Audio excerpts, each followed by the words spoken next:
Hola amigos, ¿cómo están? Hoy quería mostrarles la rosa china o también conocida como cucarda. Esta flor en especial es de color fucsia.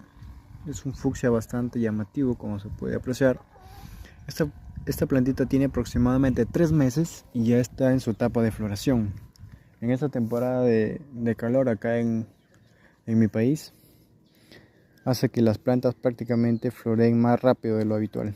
Y ahí tenemos a la rosa china con su flor tan bonita. Esta planta fue reproducida mediante el método de enraizamiento de sus propios brotes y, como les vuelvo a repetir, tiene aproximadamente 3 meses y ya está floreando. Su cuidado no es tan complejo, no requiere de tanta humedad, es una humedad moderada, pero eso sí, hay que darle cuidado pues en sus primeros meses de siembra. Ya tenemos la cucarda o rosa china.